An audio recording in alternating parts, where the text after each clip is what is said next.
Hello everyone, welcome back to Behind the Pages with Maggie, breaking barriers one story at a time. Welcome to the 5th episode. I am very excited to be taking you through this new episode that we're going to have. I believe this is perhaps one of the most exciting yet. I know I've said that in the past, in the previous episode, but I really do believe this one is also just as exciting.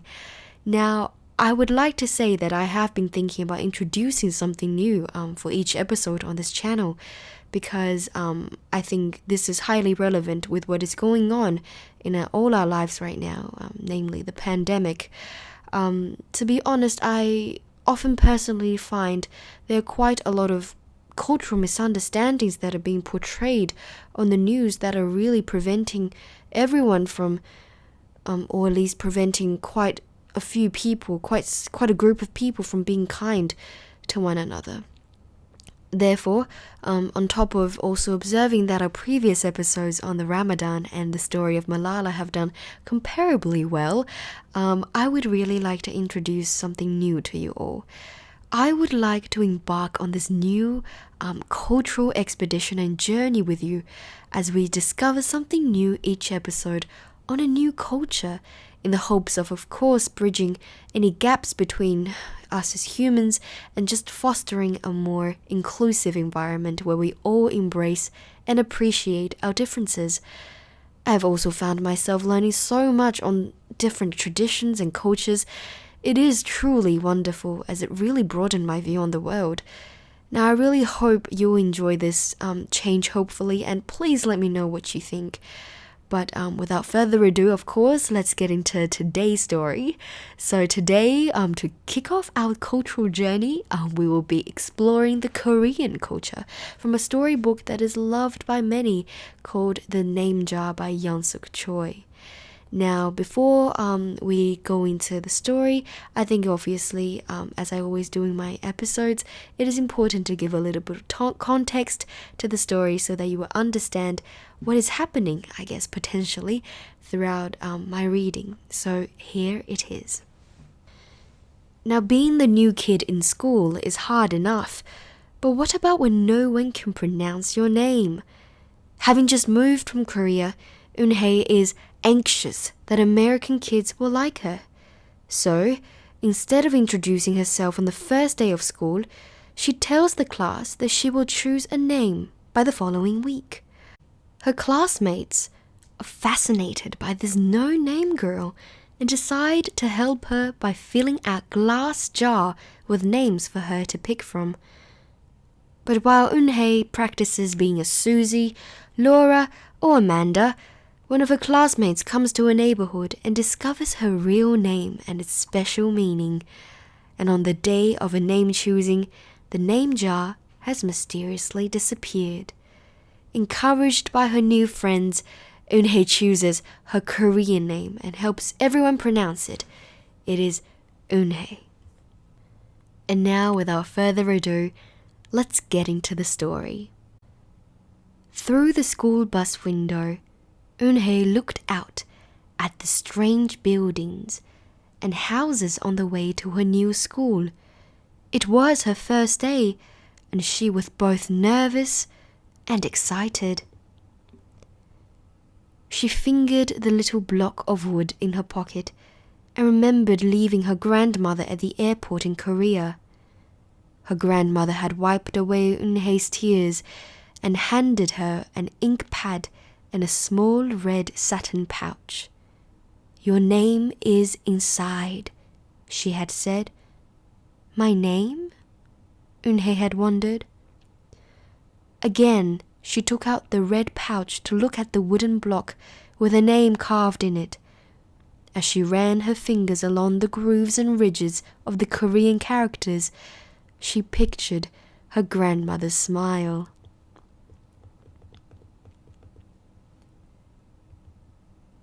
"Is that the thing for show and tell?" a boy asked Eun-hye, surprising her. Eun-hye looked up as more kids leaned over. "No, it's mine," Eun-hye answered, quickly putting the pouch back into her pocket. "Are you new here? What's your name?" a girl asked. Eunhae? Said Eunhae. Eunhae? The girl asked, scrunching up her face. Eunhae, some kids chanted.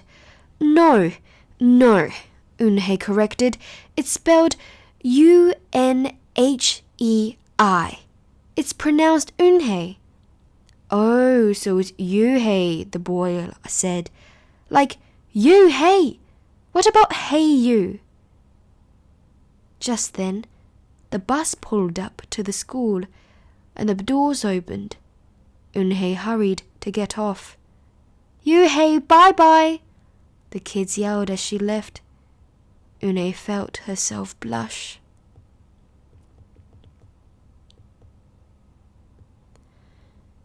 Eunhae stood in the doorway of a new and noisy classroom. She was relieved that the kids on the bus had gone to other rooms, but her face still felt red. Aren't you going in? Asked a curly-haired boy with lots of dots on his face. You're the new girl, right? He asked cheerfully. Eunhae nodded, and before she could walk away, the boy took her hand and pulled her through the door. Here's the new girl, he announced so loudly that the teacher, Mr. Kokotis, almost dropped his glasses. Mr. Kokotis thanked him and greeted Eunhae. Please welcome a new student, he said to the class. She and her family just arrived from Korea last week.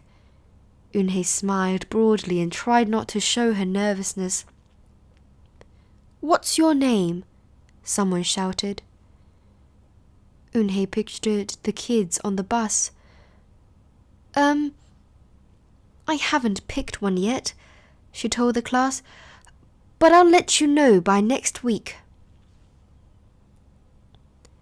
As Mr. Kokotis showed her to her desk, she felt many round, curious eyes on her. Why doesn't she have a name? She heard someone whisper. Maybe she robbed a bank in Korea and needs a new identity, a boy replied. On the bus home, nobody teased her, but Eunhae kept thinking about her name. How was school, Eunhae? Her mother asked when she walked in. Did you understand the teacher? Eunhae simply nodded. She unpacked her school bag and set the red pouch by a photograph of her grandma. Oh, I'm glad you are learning English well, her mother said. You must study hard, behave nicely, and get good grades to show that you are good Korean.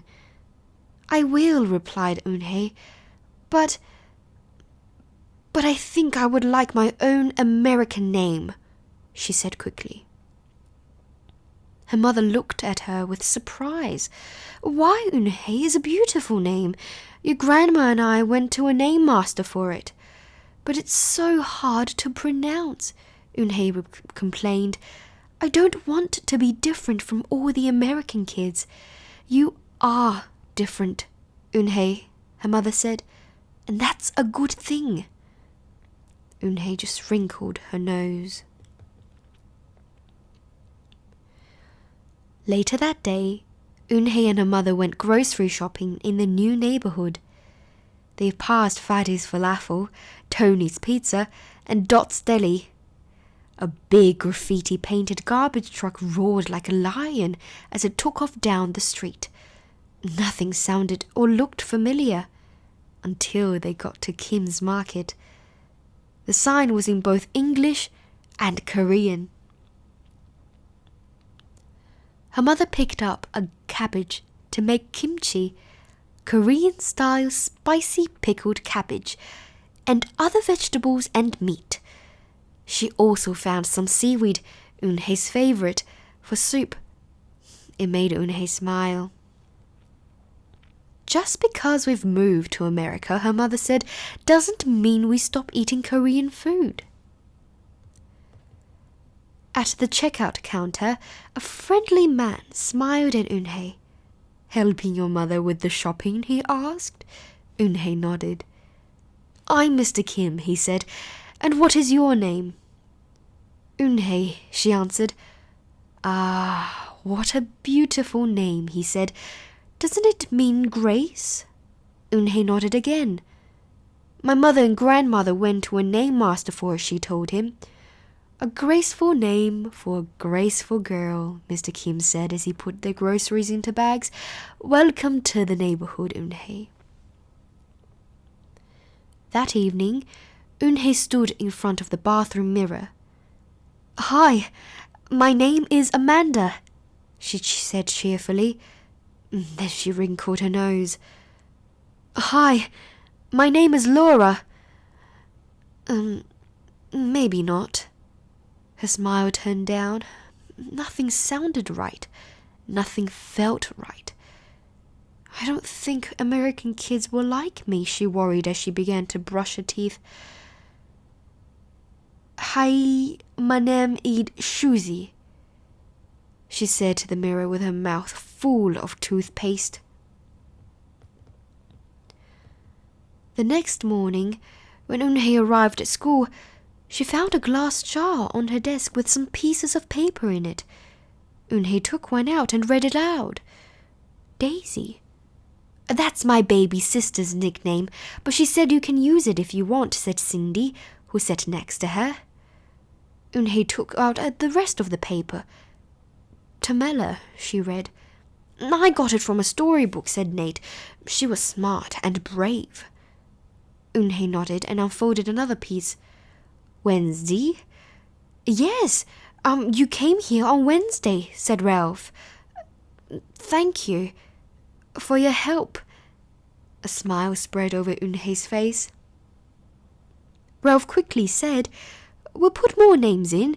You can pick whatever you like, or pick them all, and you have the longest name in history.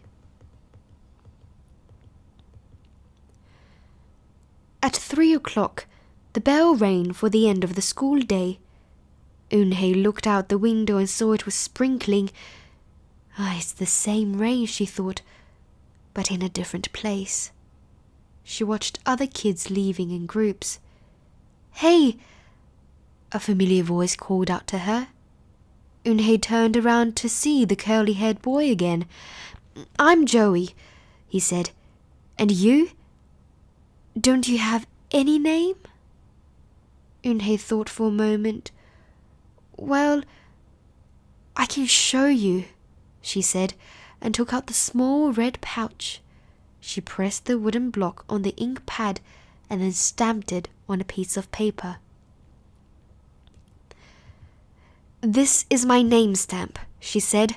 My grandma gave it to me. In Korea, I can use it as a signature when I open a bank account or write a letter. And whenever I miss my grandma, I use it to feel a piece of paper. I want to try it? She offered the stamp to Joey, and he carefully inked the stamp and pressed it hard on the paper. The red characters gleamed against the whiteness. Wow, that is beautiful, Joey said. Can I keep the paper? Sure, Eunhye said, and then the two of them shared her umbrella as they walked to the school bus. And every day the jar got fuller with more names, and Eunhye read them all. She found a few names she liked. Miranda, Stella, Avery, they sounded interesting. I hope you choose the name I put in, Marco told her at snack time. I've put in 3 more, said Ralph. Madison, Park, and Lex. They're my favorite street names. Maybe you should close your eyes and draw a name, Rosie suggested. Ralph frowned. That's silly. What if she doesn't like the name she draws? Well, we didn't get to choose our names when we were born, did we? Rosie argued. Everyone thought about this. When Eunhye got home from school that day, her little brother ran to give her a letter. It was from her grandma. She opened it quickly, and it said, To my Eunhye, I hope you are enjoying your new school and new friends. Be sure to help your mother and your little brother. Here the moon is up, but there the sun is up. No matter how far apart we are, no matter how different America is from Korea, you'll always be my Eunhae, your grandma forever. Eunhae took out her wooden stamp and filled the paper with it. She thought for a long time in front of the bathroom mirror. On Saturday, Eunhae walked to Mr. Kim's store. Mr. Kim was helping a customer, but he looked up and greeted her. "Hi, Eunhae." "Hi, Mr. Kim," Eunhae replied. She felt as if she was back in her old neighborhood in Korea. "Hey," said the customer, turning around. It was Joey. "Your name is Eunhae?" he asked her with his eyes wide open. Eunhae looked quickly at Mr. Kim, then turned to Joey. She nodded slowly. "Yes, it's pronounced Eunhae. And it means grace," Mr. Kim added. "Eunhae," Joey said slowly, and this time perfectly.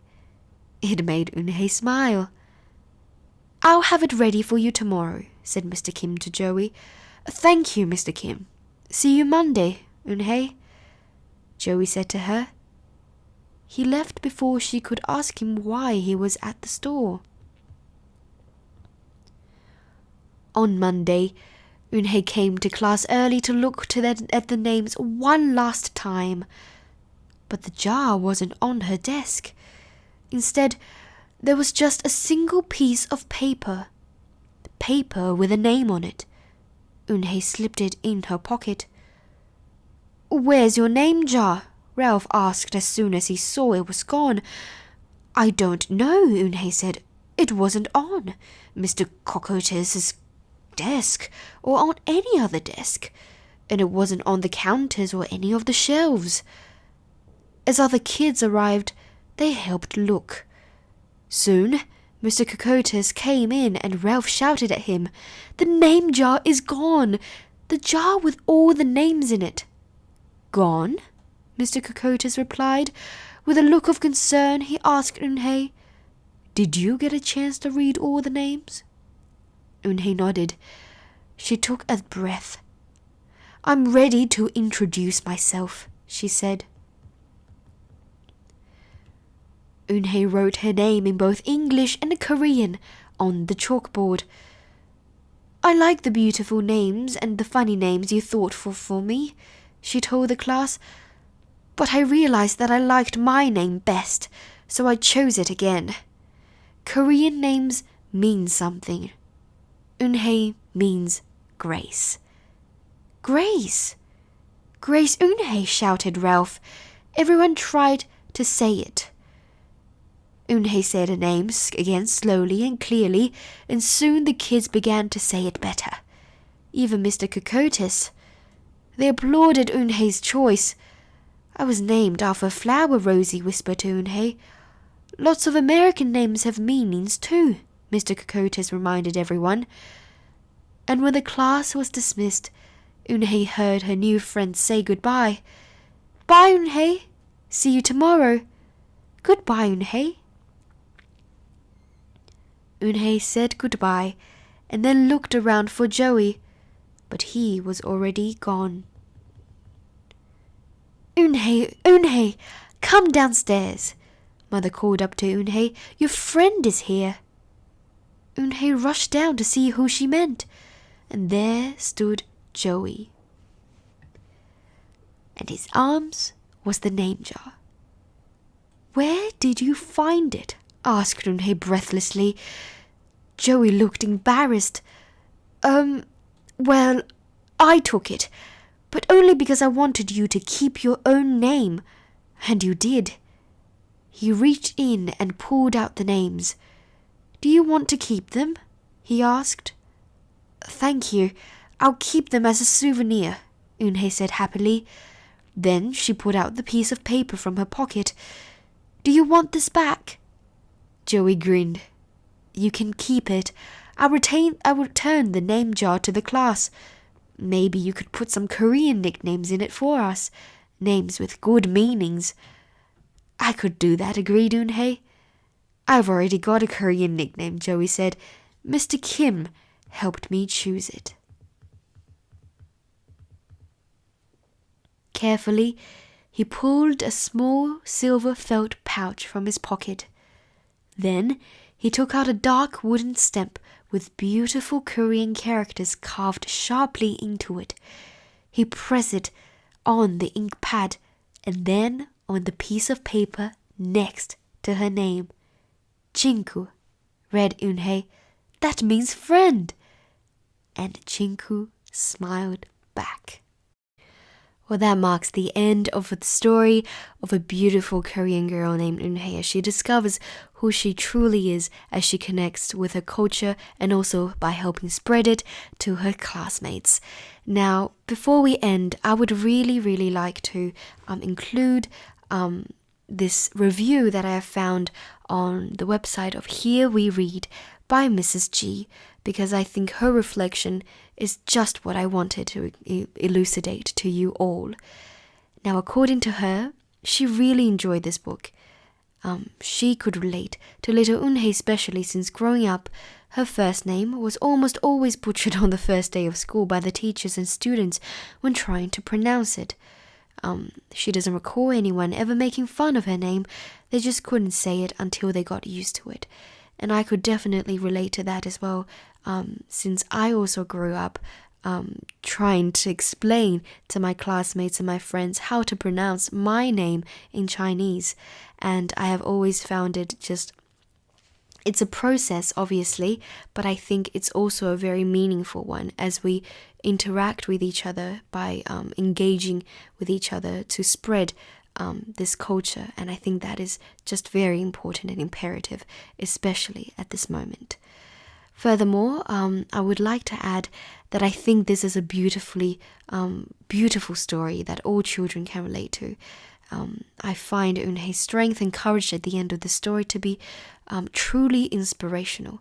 And of course, unfortunately, since I could not upload the book due to copyright reasons, I believe that Yang Suk Choi's illustrations are just colorful, soft, and really help illuminate the story. I also believe this book will help children understand how Eunhae felt and could even teach them about self-love and acceptance of others. And that is you, of course, as children. And of course, any other audiences are welcome to feel this way.